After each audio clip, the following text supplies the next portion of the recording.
বিসমিল্লাহির রহমানির রহিম। আসসালামু আলাইকুম। আজ আমি একটি বই হাতে নিয়েছি, আনন্দপাঠ বাংলা দ্রুত ষষ্ঠ শ্রেণীর বই। এই বইটিতে একটি গদ্য রয়েছে যা ভ্রমণ কাহিনী বিষয়ে লিখেছেন মোহাম্মদ আব্দুল হাই। মোহাম্মদ আব্দুল হাই বাংলাদেশ দক্ষিণ এশিয়া মহাদেশের একজন বিখ্যাত কবি এবং মুসলিম কবি। তিনি অনেক সুন্দর সুন্দর গল্প, ভ্রমণ কাহিনী, ইতিহাস লিখেছেন।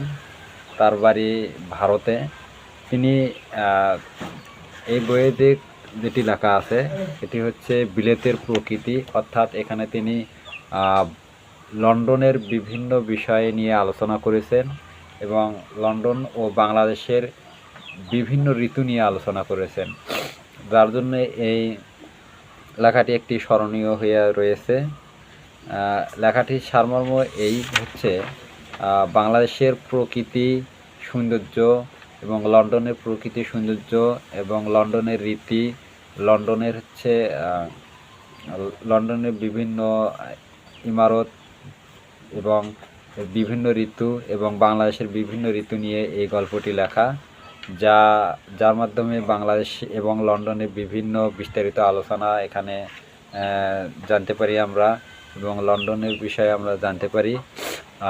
মোহাম্মদ আব্দুল হাই জন্মগ্রহণ করেছেন 1919 খ্রিস্টাব্দে ভারতের পশ্চিমবঙ্গে মুর্শিদাবাদে। তিনি 1919 সালে জন্মগ্রহণ। তিনি একজন কিন্তু মুসলিম কবি, যার হাত ধরে এই বাংলার সাহিত্যে মুসলিম সাহিত্যের অনেক লেখা এবং বিভিন্ন অঙ্গনে তিনি পা রেখেছেন। তিনি ভাষা সাহিত্য, বিলাতের 7.5 দিন, প্রকৃতি এমন ধরনের লেখা লিখেছেন। প্রভৃতি গ্রন্থ তার মেধা ও মনের স্বাক্ষর বহন করে। প্রবন্ধ ও গবেষণামূলক গ্রন্থের জন্য তিনি বাংলা একাডেমি পুরস্কার লাভ করেছেন। তাহলে বাংলা একাডেমি, মোহাম্মদ আব্দুল হাই বাংলা একাডেমি পুরস্কার লাভ করেছেন। তার মৃত্যু হচ্ছে 1969